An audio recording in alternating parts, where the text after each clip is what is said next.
I'm actually going to bring up a pal from the Globe and Mail to talk about how we at our company are tackling these challenges in our biz day to day and some of the trends we're seeing, and hopefully give you guys some ideas on how that can guide you for more data privacy conscious advertising. So Kabil leads data capabilities at the Globe and Mail for our advertising department. So I'm not sure where he is, but come on up. Oh, there you are.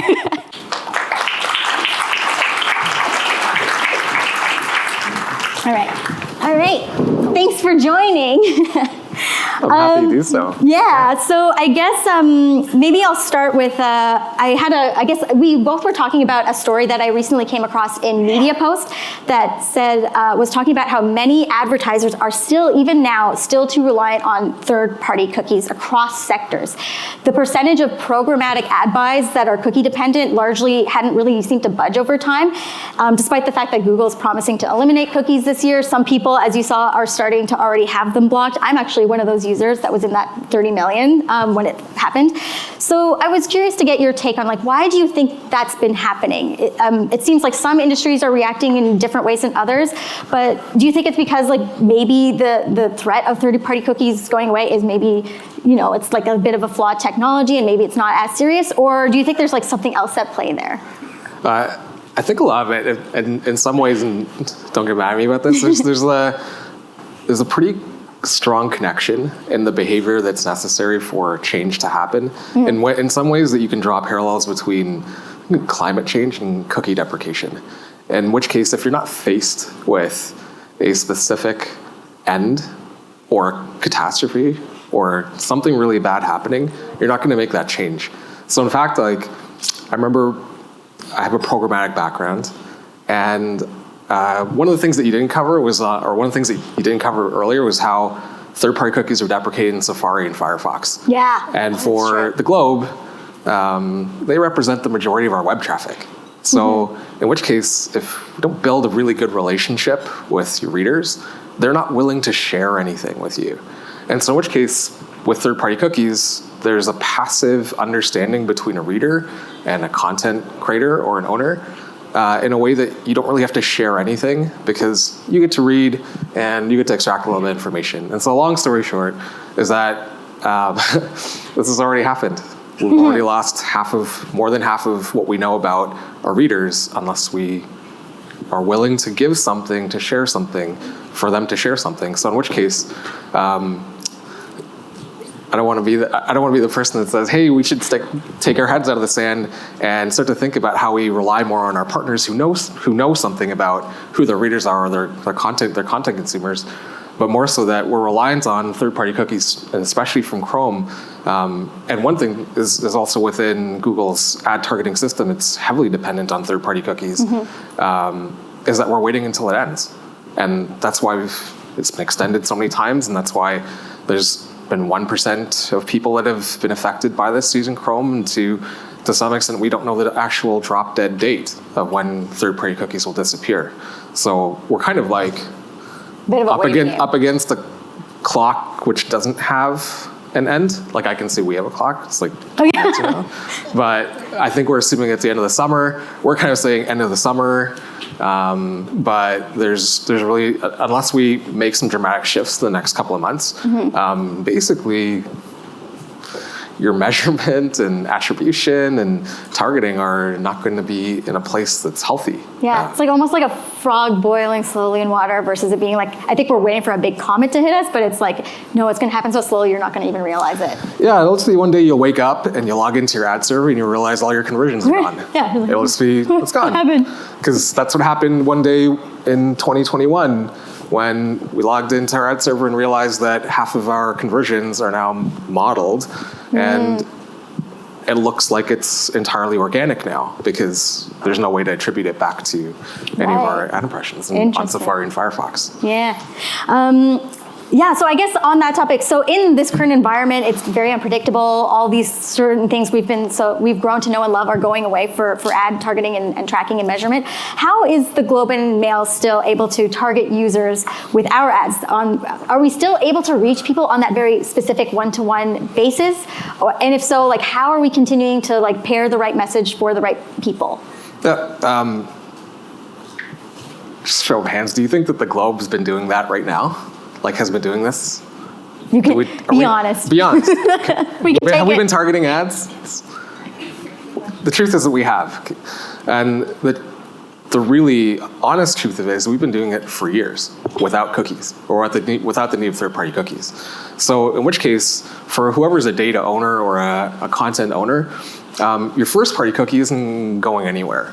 But in which case, with what the Globe has done, if you think about how the Globe has progressed over the last decade of being much more reliant on establishing a relationship and providing value with people who are willing to share more about who they are, whether they're registered or subscribed, that in a way that kind of value exchange is really necessary for you to be able to do the kind of targeting or analysis that's necessary for your programs to run really well. So in which case, how do you say this? If you register with any publisher, then there's information that you're willing to give up about yourself in return for reading. And the information that you give up, it can be just your email address. That email address, which is tied to your first-party cookie, then tells you a lot about what your content consumption is. And then in a way, you're able to then know a little bit more about what people read or what they like to read or their propensities, or even, for example, to understand the effectiveness of how your ads ran.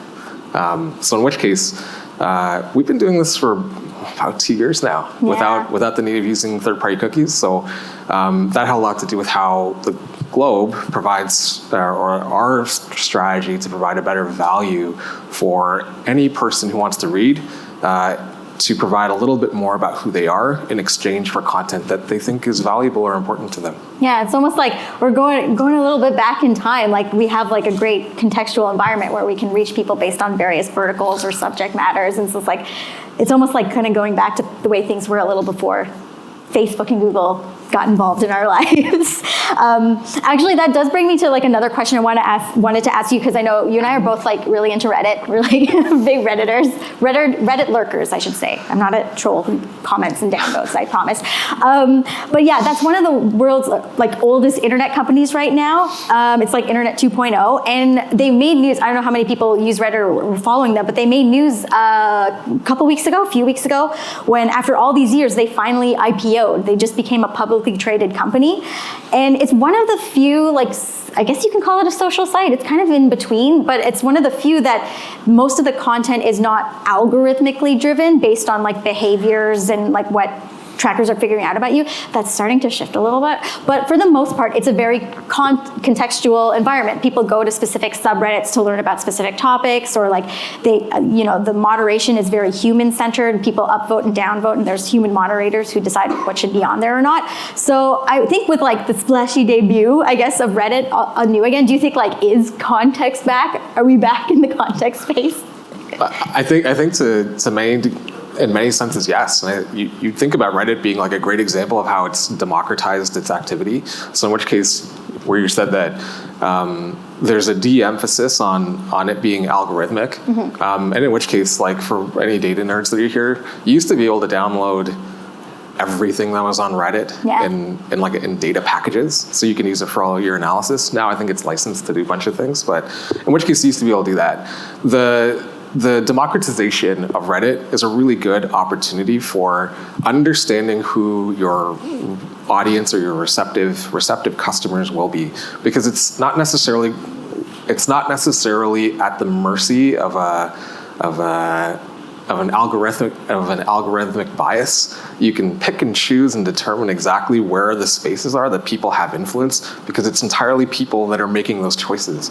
And I think those are kind of the really good, and I would say a digitally healthy example of or how democracy is kind of practiced in a space like that, in a way where advertisers can truly connect with an audience without the necessity of understanding whether they are at the mercy of like a mysterious algorithm that will upvote or downvote. Yeah, you just have to worry about enraging like real humans instead of like bots, you know.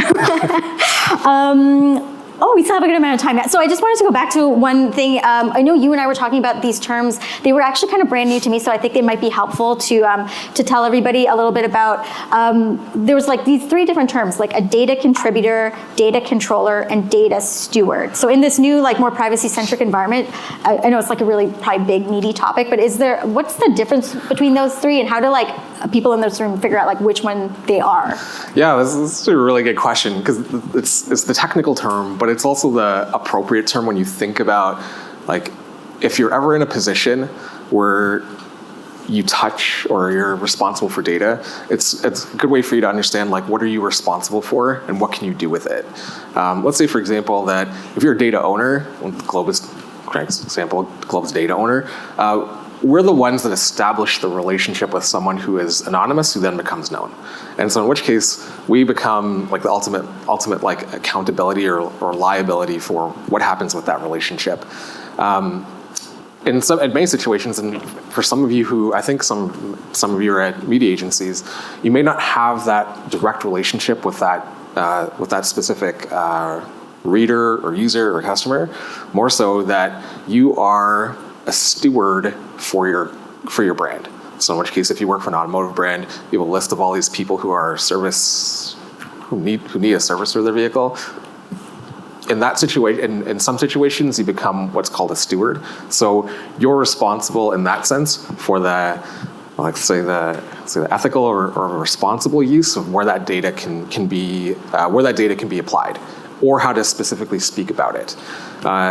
And lastly, when we're talking about data controllers, these are some situations where if you are in a media agency, you are responsible for then moving that data from one place to another, but understanding in all three of those instances, whether you're a controller, an owner, or a controller, owner, or a steward, you have the responsibility of understanding how that data is collected and where it is going to.